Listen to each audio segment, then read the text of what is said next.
Evet, hepinize merhaba arkadaşlar. Mongol Türk Türkiye Moğolistan kanalıma hoş geldiniz.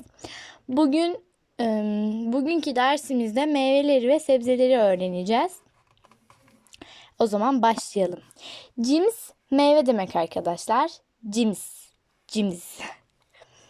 Elim elma. Bunu birazcık daha şu şekilde söyleniyor. Eslim, elma. Banan, muz. Mandalina. Üzüm. Lir, armut. Güzelskın, çilek. Limon. Kivi. Tarvuz, karpuz. İntorin, kiraz. Bir daha tekrarlayalım. Eslim, elma. Banan, muz. Mandalina. Üzüm. Slir, armut. Güzelskın, çilek. Limon.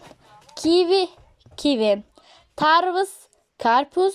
İntorin, kiraz. Şimdi arkadaşlar sebzelere geçiyoruz. Sebzelerde Moğolca hunsni nogo demek. Luvan, havuç. Töms, patates. Uslandol, domates. Ogursi, salatalık. Çincu, biber. Songin, soğan. Sarmis de sarımsak demek. Bir daha söyleyelim. Luvan, havuç. Töms, patates. Uslandol, domates. Ogursi, salatalık. Çincu, biber. Songin, soğan. Sarmis de sarımsak demek. Evet, bugünkü dersimiz de bu kadardı.